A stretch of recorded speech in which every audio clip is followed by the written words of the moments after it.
इसी तरह की स्थिति तिलहन के क्षेत्र में है। तिलहन हिंदुस्तान के शेत बाजार में इस समय सबसे ज्यादा विदेशी तेल बिक रहा है। आप सभी का स्वागत है आपके अपनी YouTube channel Ayurvedic secrets of health में। आप सभी जानते हैं कि एक मलेशिया नाम का छोटा सा देश है, उस देश का एक तेल है जिसका नाम है पामोलिन तेल। वो पामोलिन तेल सबसे ज्यादा भारत के बाजार में है, सबसे ज्यादा। 1-2 टन नहीं, लाखों टन में है, करोड़ों टन में है पामोलिन तेल, जो भारत के शेत बाजार में आ गया। अब पामोलिन तेल आके बिकने लगा। अब पामोलिन तेल का भाव भारत में आके पड़ता है 20 से 22 रुपए लीटर, और शेतकरी समाज जो उत्पन्न करके तेल देता है वो है 40 रुपए लीटर। अब भारत का शेतकरी सरसों का तेल करे 40 रुपए लीटर, नारियल का तेल करे 60 रुपए लीटर, तिलहन का तेल पैदा करे 90 रुपए लीटर। तो भारत में 40, 60 और 90 रुपए लीटर के आसपास तेल का भाव है, और विदेशी पाम तेल मिलता है 20 से 22 रुपए लीटर। तो सारे भारतवासी जो तेल बनाने वाले उद्योगपति हैं वो सब पामोलिन तेल धड़ल्ले से लाखों लाखों टन में इंपोर्ट कर रहे हैं, और उस पामोलिन तेल को भेड़सेड़ करके मिलावट करके आपको बेच रहे हैं। आप बाजार से डिब्बाबंद जितना भी तेल लाके खाते हैं वो सब पाम तेल है।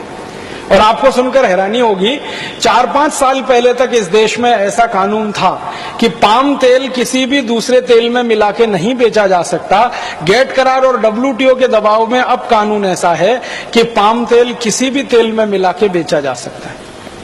अब पाम तेल आ गया, वो वेजिटेबल ऑयल के साथ मिला के बेचा जा रहा है। आप बाजार से तेल खरीद के लाते हैं, किसी भी नाम का तेल खरीदो, रिफाइंड तेल के नाम से और डबल रिफाइंड तेल के नाम से बाजार में जितना भी तेल मिल रहा है वो सब पामोलिन तेल है।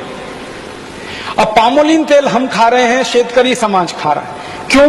क्योंकि शेतकरी समाज जो तिलहन पैदा करके बेचता था, शेतकरी समाज जो सरसों का तेल पैदा करके देता था या नारियल का तेल, उसको भाव नहीं है तो उन्होंने तिलहन पैदा करना कम कर दिया है। तो भारत में तिलहन का क्षेत्रफल भी लगातार घटता चला जा रहा है।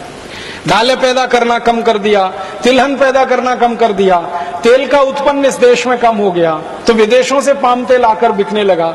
अब वो पाम तेल के 2 दुष्परिणाम हैं। एक तो जो शेतकरी नारियल करते थे, जो शेतकरी तिल पैदा करते थे, जो शेतकरी सरसों पैदा करते थे, उनको नुकसान। दूसरा नुकसान देश के खाने वाले लोगों को, जो पाम तेल खाएगा, मैं आपको स्टाम्प पेपर पे लिख के देता हूं, तुरंत हार्ट अटैक से मर जाएगा।